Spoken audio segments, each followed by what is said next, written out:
Le lien principal que je fais, moi, entre l'art et la biodiversité, c'est la notion de vivant, puisque les artistes font de l'art vivant. Euh, Ce sont des êtres humains qui sont vivants et qui fabriquent quelque chose, qui transforment une pensée, etc., en art. Et la biodiversité, c'est bien le vivant qui habite cette planète. Et donc c'est le lien principal, c'est cette notion de vivant que je fais entre les deux.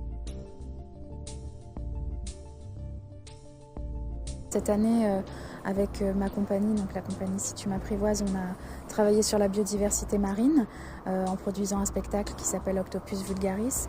On est également en lien avec des associations sur le territoire.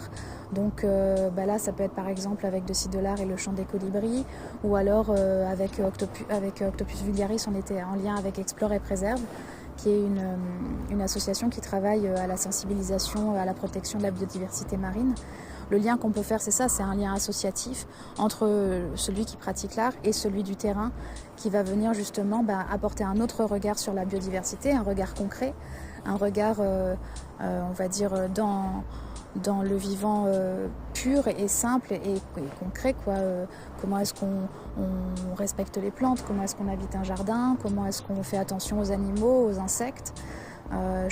Connaissances que moi j'ai pas forcément et que je demande que à acquérir justement. Voilà.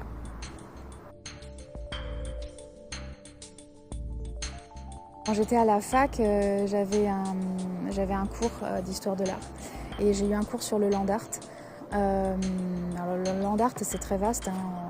On sait que dès qu'on met 3 cailloux alignés, ça peut faire land art. Mais en fait, il y a notamment un couple qui m'a beaucoup inspiré, c'est le travail de Robert Smithson et de sa femme, et aussi le travail d'Andy Goldsworthy, qui sont vraiment des pionniers dans l'idée de mettre l'art dans la nature et que ça ne dénature pas justement cette dernière. Le couple là, que ce soit, ils avaient un travail différent, donc lui venait plutôt travailler avec des matériaux naturels qui récupéraient, ou alors ils faisaient des installations en bord de mer, etc. Et elle proposait un regard. Et c'est ça qui est intéressant. Elle travaillait avec du matériau brut, du béton essentiellement.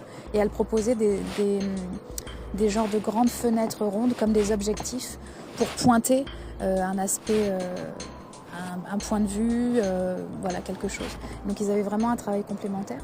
Ça, c'est quelque chose qui m'a beaucoup habité, beaucoup inspiré. Et puis après, aujourd'hui réellement, parce que je parle du vivant et de notre position très humble face à la nature et la biodiversité à laquelle on doit être attentif, il y a une maison d'édition qui est très forte justement pour parler des animaux et pas d'un point de vue, enfin en tout cas d'un point de vue qui essaye de ne pas être celui de l'humain qui sait par rapport aux animaux. C'est une branche de chez Actes Sud qui s'appelle Les Mondes Sauvages, où c'est très riche au niveau de l'inspiration pour l'art.